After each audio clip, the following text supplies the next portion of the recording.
الحمد لله نحمده ونستعينه ونستغفره ونؤمن به ونتوكل عليه ونعوذ بالله من شرور أنفسنا ومن سيئات أعمالنا من يهده الله فلا مضل له ومن يضلله فلا هادي له ونشهد أن لا إله إلا الله وحده لا شريك له ونشهد أن سيدنا ومولانا محمدا عبده ورسوله أرسله الله تعالى إلى كافة الناس بشيرا ونذيرا وداعيا إلى الله بإذنه وسراجا منيرا أما بعد فأعوذ بالله من الشيطان الرجيم بسم الله الرحمن الرحيم ولمن صبر وغفر إن ذلك لمن عزم الأمور وقال الله تبارك وتعالى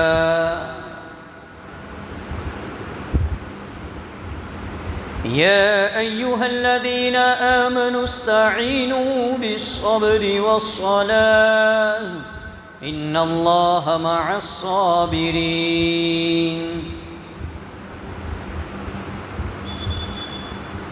صدق الله العظيم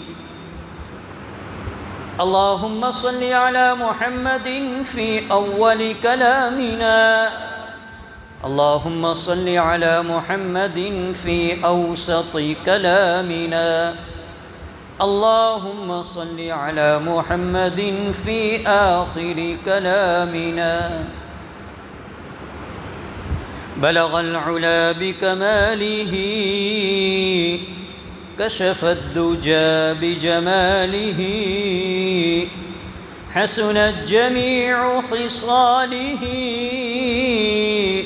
صلوا عليه وآله ایک مرتبہ درود شریف پڑھ اللهم صل على سيدنا مولانا محمد وبارك وسلم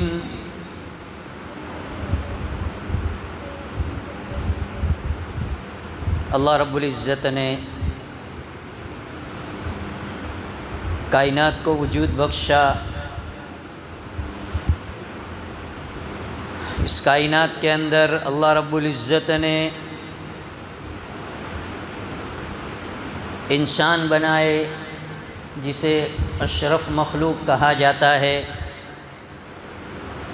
شریعت کے احکام اسی انسان پر مکلف ہے،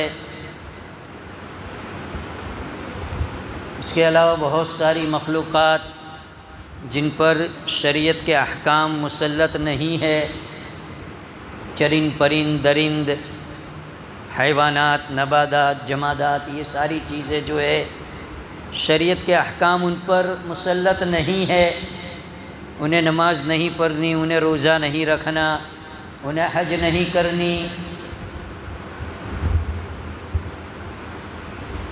ہاں وہ اللہ کی یاد کرتے ہیں، ہر مخلوق اپنے اعتبار سے جیسا اللہ نے انہیں طریقہ بتلایا ہے، جیسے اللہ نے ان سے جیسی چاہت لے رہا ہے۔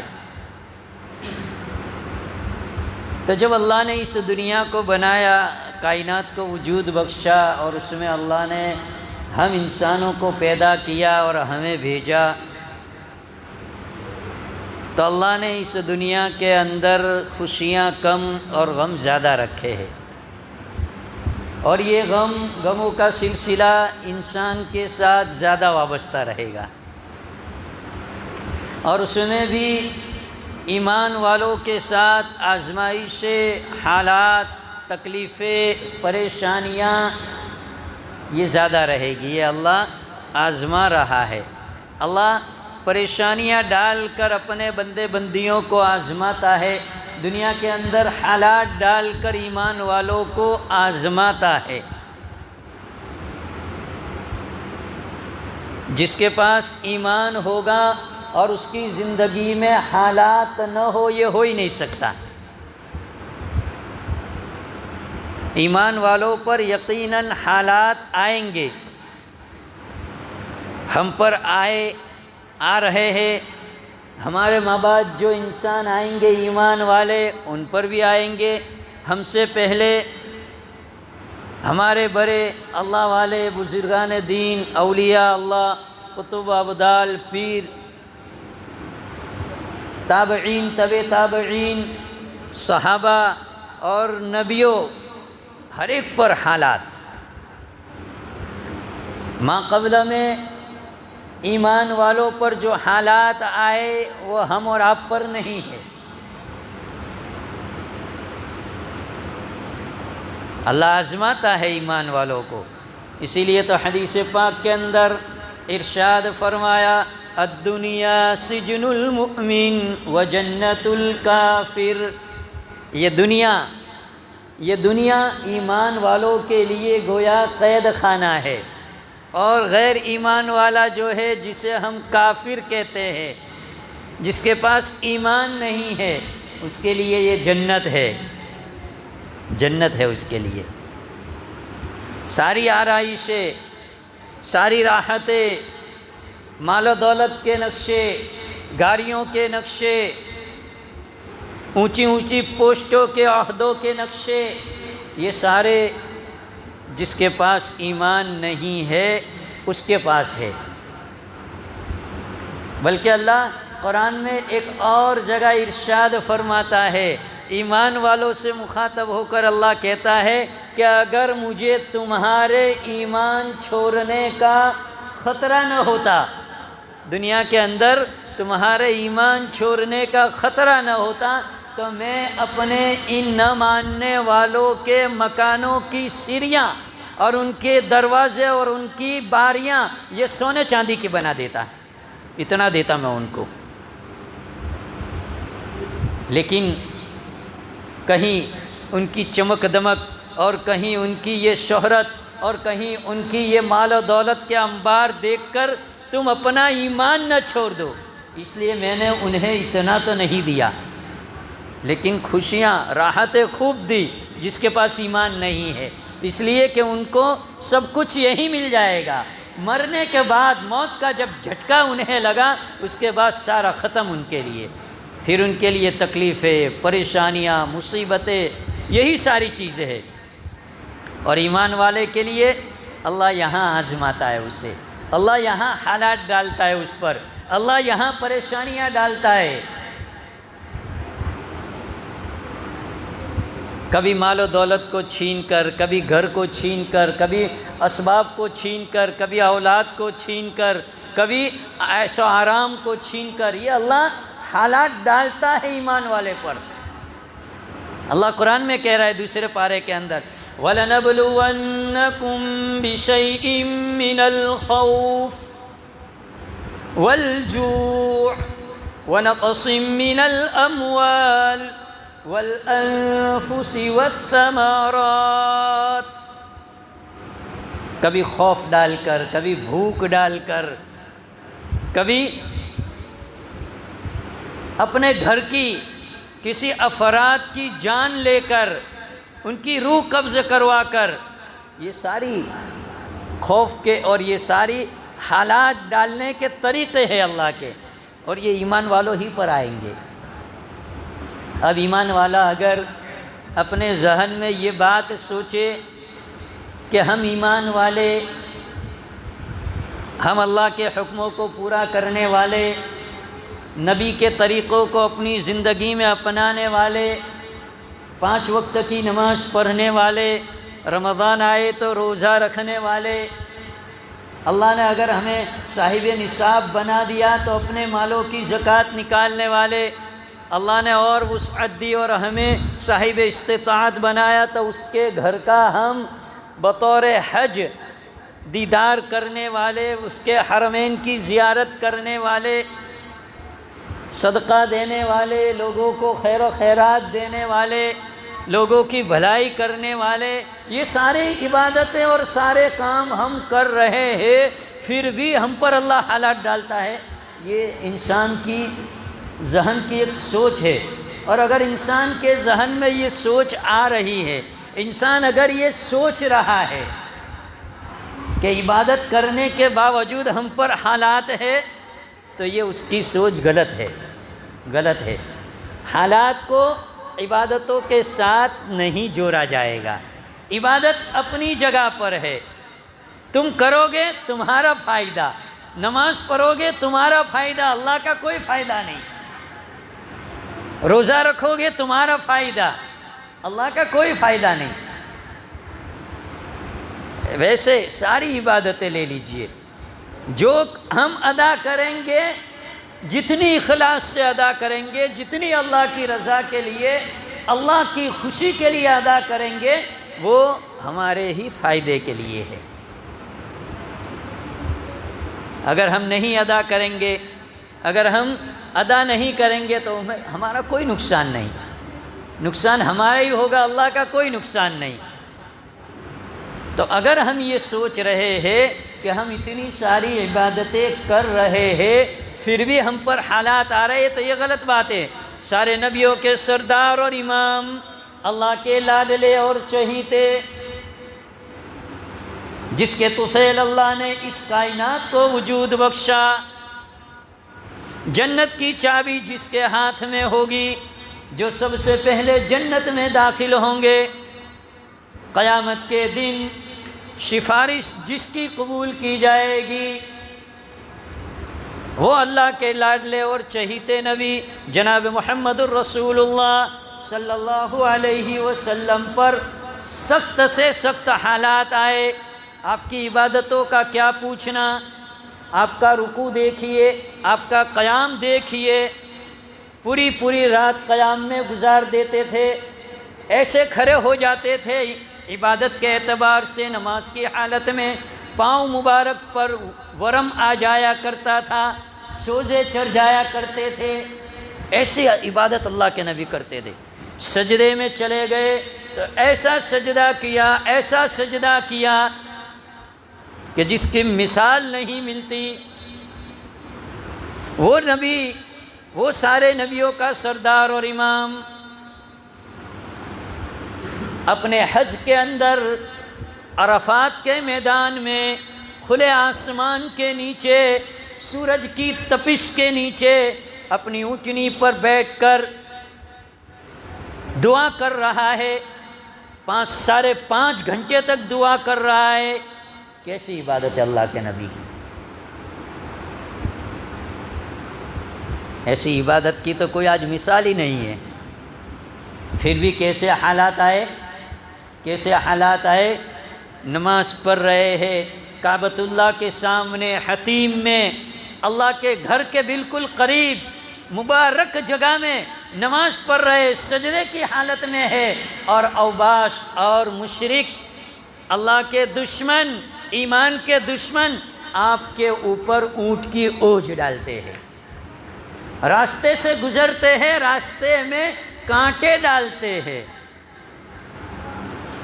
طائف میں گئے، طائف میں پتھروں سے استقبال کیا، ایسی پتھروں کی بارش برسائی کہ پورا جسم خون سے لہولہان ہو گیا۔ کیا عبادت کی کمی تھی اللہ کے نبی صلی اللہ علیہ وسلم کی؟ کیسی اپنے رب کی عبادت کرتے تھے، کیسی نماز پڑھتے تھے، پھر بھی کیسے حالات آئے، گھر سے بے گھر ہونا پڑا، اپنا پیارا وطن، اپنا پیارا گاؤں، جہاں پر بچپن گزرا، جوانی گزری، زندگی کا بہت سارا حصہ گزرا، وہ پیارا وطن چھوڑنا پڑا۔ ہجرت کی، مدینہ تشریف لے گئے۔ آپ کے ماننے والے، آپ کے جانثار صحابہ جنہیں کہا جاتا ہے، ان کو بھی اپنا سب کچھ چھوڑنا پڑا۔ ان کی عبادتوں میں بھی کوئی کمی نہیں تھی، پھر بھی چھوڑنا پڑا۔ بلال حبشی رضی اللہ تعالی عنہ ہجرت کر کے مدینۃ المنورہ پہنچے۔ وہاں پہنچنے کے بعد چونکہ مدینہ آج کا مدینہ وہ نہیں تھا، یثرب اسے کہا جاتا تھا، بیماریوں کا گھر اسے کہا جاتا تھا اس دور کے مدینہ کو۔ وہ تو آج مدینہ بڑا سرسبز و شاداب ہمیں نظر آ رہا ہے۔ بلال حبشی رضی اللہ تعالی عنہ مدینہ پہنچے اور دیکھا کہ وبا پھیلی ہوئی ہے، بیماری پھیلی ہوئی ہے، تو دعا کرنے لگے کہ یا اللہ اس سے تو مکہ اچھا تھا، مکہ اچھا تھا جہاں کوئی بیماری نہیں تھی، جہاں کوئی وبا نہیں تھی، یہاں تو بیماریاں ہی بیماریاں ہیں۔ صدیق اکبر رضی اللہ تعالی عنہ مدینۃ المنورہ ہجرت کر کے پہنچے، آپ کا بھی یہی جملہ تھا کہ یا اللہ اس سے تو مکہ اچھا تھا جہاں پر کوئی بیماری نہیں تھی، جہاں پر کوئی پریشانی نہیں تھی، یہاں تو بیماری ہی بیماری ہے۔ جب یہ جملے اللہ کے نبی نے سنے صلی اللہ علیہ وسلم تو اللہ کے نبی نے دعا کی اللہ سے کہ یا اللہ اس مدینہ کو جسے یثرب کہا جاتا ہے، بیماریوں کا گھر کہا جاتا ہے، اسے بیماری سے پاک و صاف کر دے، اور اس بیماری کو، اس وبا کو مقام جحفہ میں منتقل کر دے۔ اللہ کے نبی کی دعا پر اللہ تبارک و تعالیٰ نے مدینہ کے اندر سے بیماریوں کو پاک و صاف کر دیا، وہاں کی آب و ہوا کو بالکل صاف ستھری کر دیا، وہاں کی آب و ہوا کو تندرستی والا بنا دیا۔ تو یہ حالات صحابہ پر بھی آئے، لیکن صحابہ نے کبھی یہ نہیں کہا کہ ہم اتنے عبادت گزار ہیں، ہم اتنی نمازیں پڑھتے ہیں، تہجد پڑھتے ہیں، تلاوت کرتے ہیں، اللہ سے مانگتے ہیں، تسبیحات پڑھتے ہیں، پھر بھی ہم پر حالات ہے۔ نہیں، صحابہ پر بھی آئے۔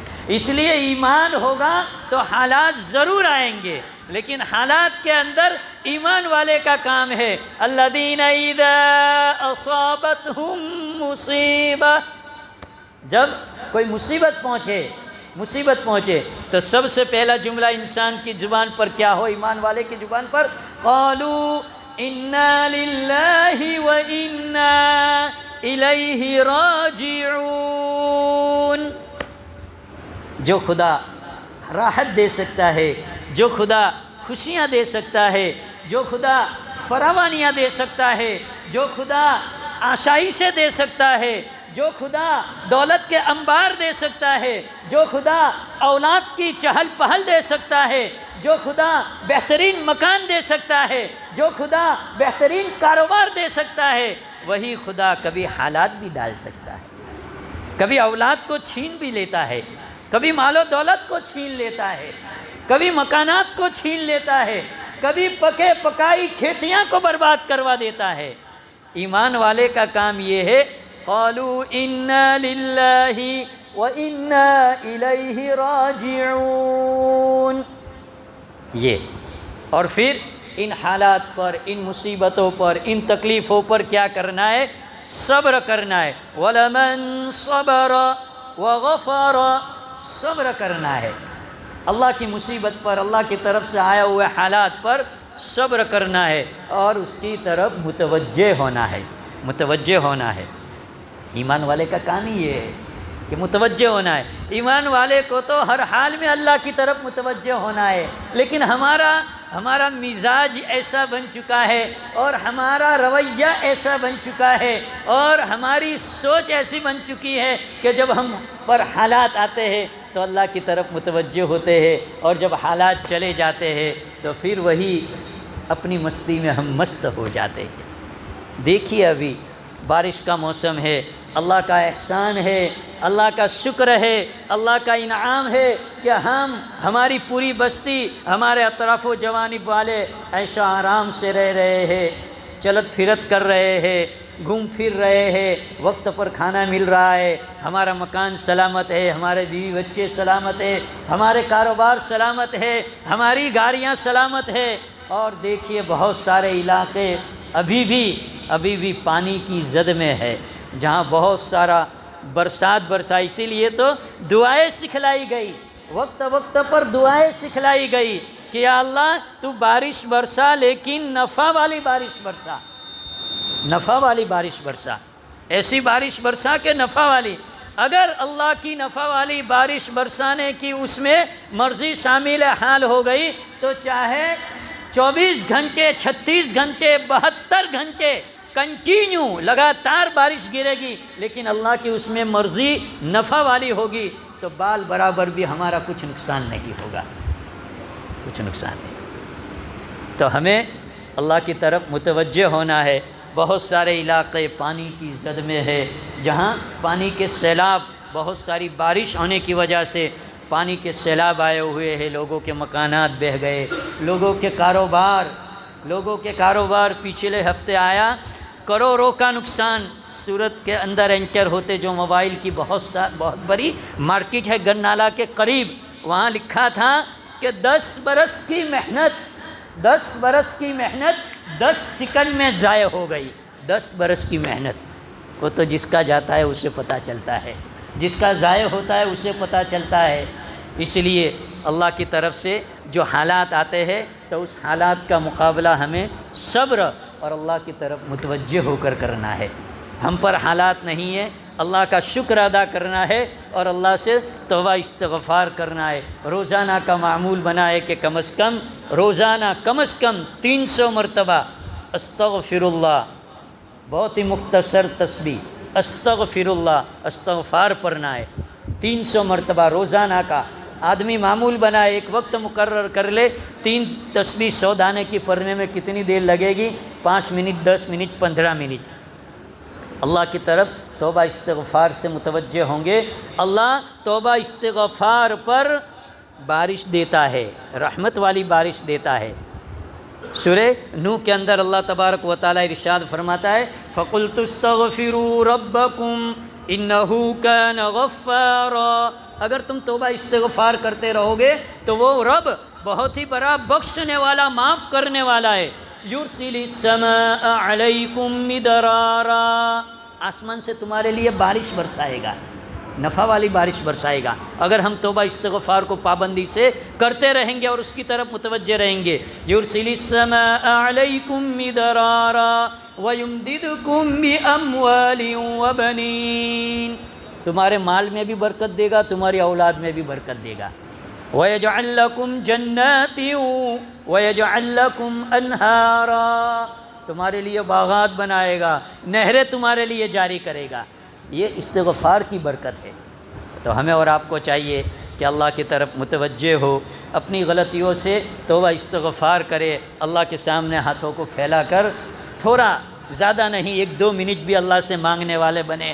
5 وقت کی نماز پڑھتے ہیں، نماز کے بعد 1-2 منٹ اللہ کے سامنے ہاتھوں کو اٹھا لے، 1-2 منٹ اپنی زبان میں، اپنی بھاشا میں جو اپنوں کو آئے اللہ سے توبہ استغفار کر لے، اپنی زندگی کی غلطیوں کو اللہ کے سامنے پیش کر کے اسے قبول کر کے کہ یا اللہ بہت غلطیاں ہوئی ہیں مجھ سے، بہت گناہ ہوئے ہیں، یا اللہ تو ہی معاف کرنے والا ہے۔ اتنا تو ہمیں آتا ہے، کہتے کچھ زیادہ نہ آئے، اپنی زبان سے اتنا اللہ سے کہے، اور روزانہ 300 مرتبہ، کم از کم 300 مرتبہ استغفار پڑھنے کی عادت ڈالے۔ بہت ہی مختصر استغفر اللہ، بہت ہی مختصر استغفار، یہ پڑھنے کی عادت ڈالے۔ اللہ تبارک و تعالی ہم تمام کو اس کی طرف متوجہ ہو کر، اس کی طرف رجوع کر کے، اپنے گناہوں کی معافی مانگتے ہوئے اپنی زندگیوں کو صحیح کرنے کے پختہ ارادے کے ساتھ ما بقیہ زندگی گزارنے کی توفیق عطا فرمائے۔ وآخر دعوانا الحمد للہ رب العالمین۔